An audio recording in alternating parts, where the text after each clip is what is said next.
और इस जैसे अभी आपको बताया कि पहले इस अज्ञानता में आपने कितनी गलती कर दी और कितने अपराध बन गए। कसाई तक का भी उदाहरण दे रखा है कि सदना नाम का कसाई था और वो भी अपने जॉब को छोड़ना नहीं चाहता था। कदे भूखा मर जाऊं मैं और क्या करूँगा। भगवान संतों का ज्ञान सुना पर संत से मिला सदना और प्रभावित हुआ, सारी बातों को स्वीकार किया, लेकिन रोजी रोटी फिर अड़ गई आगे। संत परमात्मा स्वयं आते हैं साधु रूप बना के अपनी प्यारी आत्माओं को सतमार्ग बताते हैं। कबीर परमेश्वर आते हैं, साधु रूप में बैठे थे। तो सदना कसाई ने सत्संग सुना, परमेश्वर जो संत रूप में आए हुए थे कबीर जी, बड़ा प्रभावित हुआ, अपने कर्मों की तरफ झांका और कहा भगवान मैंने तो नाश कर लिया, क्या मेरा भी उद्धार हो सके गुरुदेव, हे महात्मा जी। तब संत ने कहा, संत रूप में परमात्मा विराजमान थे, कहने लगे भाई आगे पाप करो ना और पिछले माफ हो जाएंगे इस भक्ति साधन से, मैं बताऊंगा ऐसे। वो कहने लगा जी, परमात्मा ने पूछा तू कौन है भाई, कि मैं कसाई हूँ जी, मैं कसाई हूँ, कसाई सदना कसाई, सदना नाम मेरा सदना नाम है, क्या मेरा मुझ पापी का भी उद्धार हो सकता है। परमात्मा ने कहा भाई होगा, कति हो जाएगा, पर बेटा आज्ञा ना करिए। कहने लगा जी क्यों कर बात बनेगी, और तो कोई साधन नहीं रोजी रोटी का। परमात्मा संत जी ने कहा, परमात्मा संत रूप में बैठे थे, बेटा पेट में भगवान ने पाला तू, जब कौन रोटी लेकर जाया करता तेरी, कौन पहुंचाता था, और माँ के गर्भ से बाहर आते ही माँ के सतन में दूध दे दिया, उससे पहले दूध नहीं था, तो क्या अब वो तेरी संभाल नहीं करेगा। लेकिन ये तो एक हमने औपचारिकता सी बातें लगती हैं, क्योंकि हम दूसरे रंग में रंगे हुए। कहने लगा जी मेरा तो काम ना चले, बालक भूखे मर जाएंगे, मेरा तो और कोई काम नहीं, मैं तो नौकर हूँ एक कसाई का, और मन्नत ये काम करना पड़ेगा। तो परमात्मा ने सोची भाई ये तो सारे बांध रखे काल ने। कहा, परमात्मा ने कहा बेटा इसने छोड़ दे तू। तो सदना कसाई कहने लगा महाराज ये कुकर छोड़ो, भूखे मर जाएंगे, बालक कर नाम लेना चाहे उठे नहीं, मेरा उद्धार कर दो गुरुदेव, उद्धार कर दो, मैं तो कति नरक में गया। परमात्मा बोले भाई नो दोनों बात क्यों करोगी मेरे। फिर परमेश्वर ने सोचा चल भाई चाकस होती है इसकी तो बहुत जबरदस्त इच्छा भगवान में। तो मालिक ने कहा ठीक है बेटा तू यूँ करिए, एक अपना लिमिट बना ले कि इससे ज़्यादा नहीं बकरे काटेगा, जितनी तू ज़्यादा से ज़्यादा बना ले, पर रही है वचन पे। अब सदना बोला जी ठीक है। उसने सोचा रोज के 5-4 काटने पड़े हैं, हम बेईमान से। कहने लगा अब जी 100 तो ज़्यादा नहीं काटूंगा डेली। परमात्मा बोले अच्छा भाई जाते ठीक है बेटा, देख रही है वचन पे, अक जी पक्का हूँ मैं वचन का। चला गया। अब क्या हुआ कि उस शहर में राजा की लड़की का ब्याह हो गया, बारात आ गई, और उसमें बकरे दारू चल रहे। मुसलमान बादशाह था, मतलब मांस तो आम खाते हैं, दारू शराब तो नहीं होगी खैर। अब उसके सदना के मालिक ने आदेश दिया कि सदना बड़ा ऑर्डर आएगा उससे, और भाई जमा ला दिए बकरे, ला कर रख दिए 20। अब 20 काट दिए सदना ने। फिर डिमांड आएगी 20 की, और कहने का भाव ये है कि 100 के 100 बकरे कट गए। और सदना ने सोचा हे भगवान कति पूरी बात बनी, हे भगवान आपने प्रण भी आपने रखा, मेरी तो प्रतिज्ञा भी आपने रखी, मांझ 2 के हथियार धर दिए, अकरेगी इज्जत आज तक कति नाश हो गया था। इतने में परमात्मा ने क्या किया, एक बहुत बड़े व्यापारी का रूप बना के पहुंच गया सदना के मालिक के पास। और कहा भाई मैंने ऐसे ऐसे कांटेक्ट करना, एग्रीमेंट करना तेरे से, रोज के 20, 30, 50 बकरे चाहिएंगे और मैं ऐसे आगे सप्लाई किया करता हूँ। तो बड़ा खुश हो गया वो सदना का मालिक कसाई, कहने लगा भाई ठीक है। और वो बोला जी बाकी एग्रीमेंट कराएंगे सवेरे ही, तो मैं थक रहा हूँ, भूख लग रही है कि मैं खाना खिलाओ और बढ़िया बढ़िया स्वस्थ बकरे का मांस बनवाना। अब कसाई ने आदर किया नौकर के, सदना इधर आ। अब वो सदन कसाई आ गया, खां जी कि एक बकरा काट फटाफट। और बड़ा व्यापारी आया है, बड़ा एग्रीमेंट हो गया है, होएगा बड़ी बढ़िया अच्छा। और भोजन तैयार करा, भेज रसोई में। अब सदना के हाथ पैर फूल गए, आखिर वाह बात बिगड़ गई भाई, तो ना बनी बात, आज तो प्रतिज्ञा भंग होएगी। अब उसने सोचा कि जब बकरा ना काटूंगा तो यो मालिक नौकरी तो निकालेगा, और जब बकरा काट दिया तो वचन भंग हो गया, मेरी तो बात बिगड़ गई दोनों तरफ से।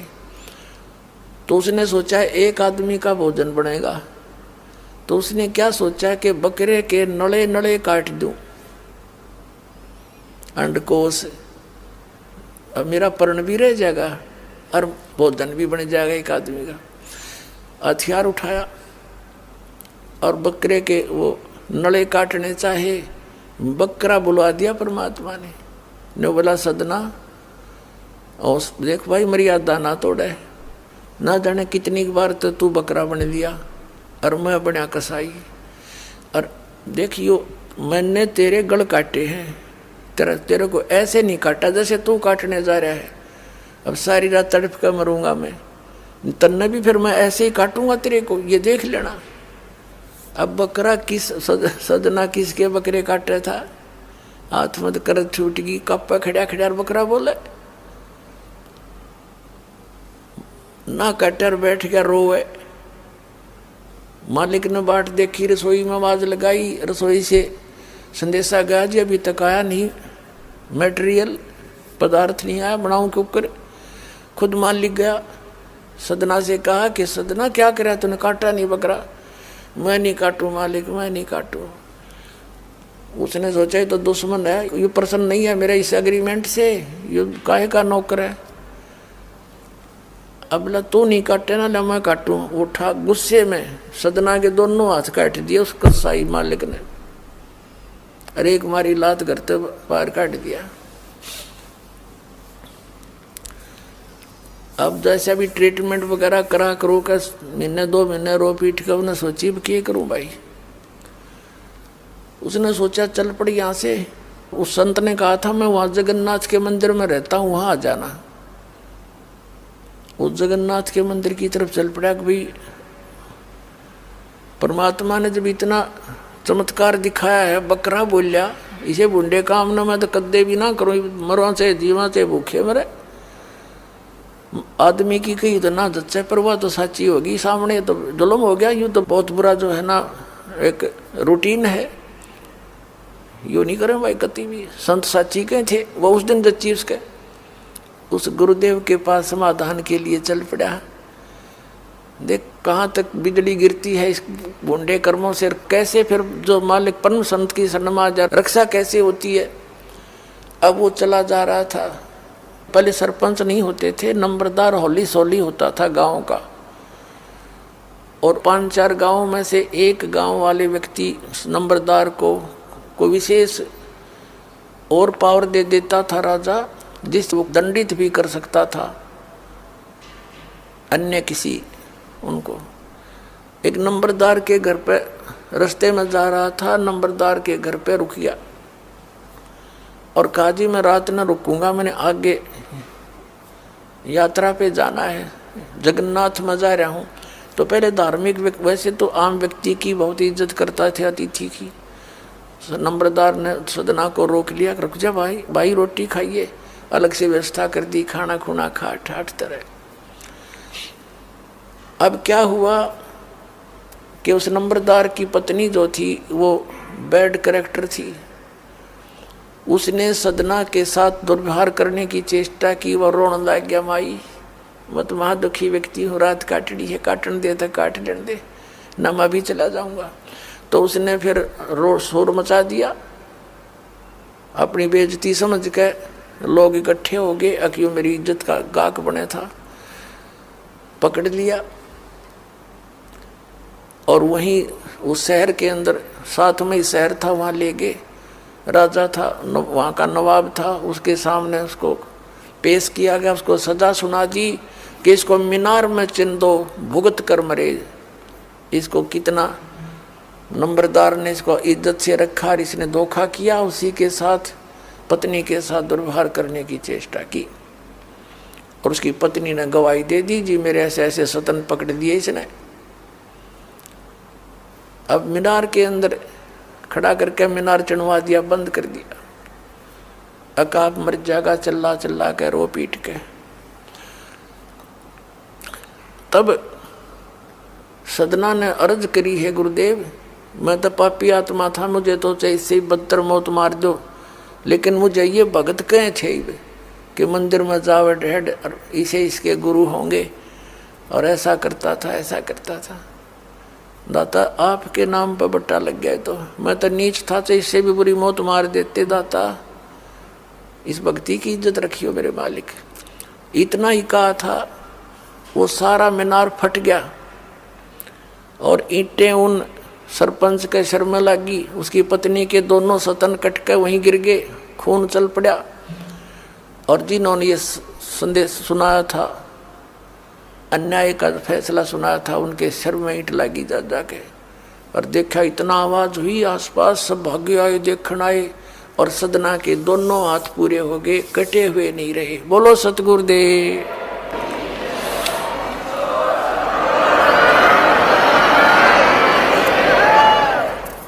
तो कहने का भाव ये पुण्यात्मा, हम मर्यादा इतनी भारा मान रहे हैं जो भगवान के मार्ग पर चलने वाली, और उनसे ही लाभ होगा। भाई जो गुरु बचन पे डट गे, कट गे फंद 84 के, कट गे फंद 84 के, कट गे फंद 84 के। भाई जो गुरु बचन पे डट गे, कट गे फंद 84 के। वस्तु मिली ठोड़ की ठोड़, मिटगी मन पापी की दौड़। वस्तु मिली ठोड़ की ठोड़, मिटगी मन पापी की दौड़। भरम मिटे मथुरा काशी के, भरम मिटे मथुरा काशी के। भाई जो गुरु बचन पर डट गे, कट गे फंद 84 के। अब पुण्यात्माओं, सदना जैसे कसाई का उद्धार कर दिया उस परम पिता ने, तो आप का तो कहना है कि है जिस मार्ग पर लग जाओ, तो वही मार्ग, वही परमात्मा और वही ज्ञान, वो समाधान आज इस दास को दे रखा है उस दाता ने। इसका लाभ उठाओ, औरों को भी समझाओ, सत्य से परिचित हो।